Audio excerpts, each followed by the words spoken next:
हमारे भलासिया गांव में एक बार चोरी हुई थी। क्या हुई? चोरी हुई थी और बहुत बड़ी चोरी हुई थी। लगभग 40-50 लाख रुपए की चोरी हुई थी। तो उस चोरी की जांच के लिए खोजी कुत्ते होते हैं ना, आप जानते हो? खोजी कुत्ते आए थे। अब कुत्ते, अपन कुत्ते को क्या समझते हैं? कुछ नहीं समझते। समझते हैं क्या? अब कुत्तों की बात देखिए। तो जब अब वो खोजी कुत्ता आया और उसे जहाँ जहाँ घटना हुई थी वहां पर उसको, उसके साथ जो थे ऑपरेटर, उन्होंने उनको ले जाके उस कुत्ते को आप दिखाया, घुमाया फिराया, सुंघाया। उसके बाद जो एक गमछा रह गया था वो उस कुत्ते को सुंघाया और फिर कुत्ता चलने लगा।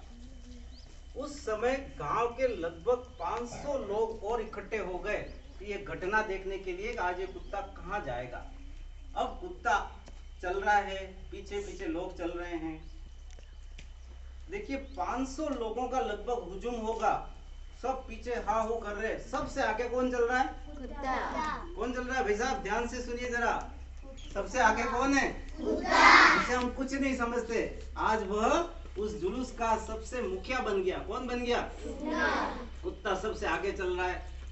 उसके साथ उसके जो प्रशिक्षक थे वो भी उसके पीछे थे। वो जिधर जाता उधर जाता, पूरे गांव का उसने चक्कर लगाया। 500 लोगों के लगभग हम पीछे पीछे चल रहे थे। मैं भी उस जुलूस में था। तब मेरे मन में एक विचार आया। क्या विचार आया? कि जब जब कुत्ता जहां से निकलता तो उस गांव के जो गली के होते ना कुत्ते, वो क्या कर रहे थे? उसको देखकर भौंक रहे थे। क्या कर रहे थे? भौंक रहे थे दूर खड़े होके। ताकत तो उनकी नहीं थी पास आने की, लेकिन वो उसको दूर से ही भौंक रहे थे, बहुत जोर जोर से। लेकिन मैंने सबसे महत्वपूर्ण बात वहां नोट की, जो मैंने देखी वो यह कि वह कुत्ता चुपचाप चल रहा था। उसने उनके सामने भी नहीं देखा। जो कुत्ते बहुत सारे भौंक रहे थे ना गलियों वाले, उसने किसी उन कुत्तों की तरफ देखने की जरूरत ही नहीं समझी, उनको कोई भाव ही नहीं दिया। और पीछे इतने लोग हा हू करते हुए चल रहे थे, उसने किसी के ऊपर ध्यान नहीं दिया। वह सिर्फ अपना काम करता रहा। अपने उसका ध्यान कहाँ केंद्रित था? अपने काम पर था। कहाँ पर था? उसको कोई लेना देना नहीं। उसके उसी के समाज के थे ना दूसरे कुत्ते, वो क्या बोल रहे हैं कोई लेना देना नहीं है, अपना काम करते रहो बस। उसका एक ही काम, और करते करते गांव के अंत में जाके एक जगह, उससे कोई मालूम नहीं था, बाहर का कुत्ता था, लेकिन वह अपने एक निश्चित जगह पे जहाँ चोरों ने दूसरे सामान डाले थे वो वहां पहुंच गया। तो इस कहानी से आपको क्या शिक्षा मिलती है?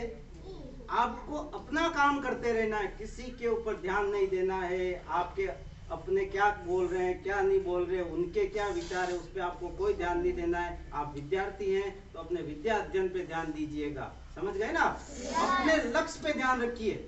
जो विद्यार्थी अपने लक्ष्य पे अपना ध्यान केंद्रित करता है, जो शिक्षक अपने शिक्षा अध्ययन पे, शिक्षक का अध्यापन कराने में पे और अपने स्वयं के भी अध्ययन पे ध्यान देना है शिक्षक को, तभी तो वह जीवन भर अच्छी शिक्षा दे पाएगा ना। तो आपको हमेशा अपने जीवन में इस छोटी सी कहानी से ये प्रेरणा लेनी है कि अपने लक्ष्य पे ध्यान केंद्रित रखिए। आपके साथ वाले क्या कहते हैं, क्या बोलते हैं, उनके व्यक्तिगत विचार होते हैं, इस पे अपने को कभी कोई ध्यान नहीं देना है। धन्यवाद।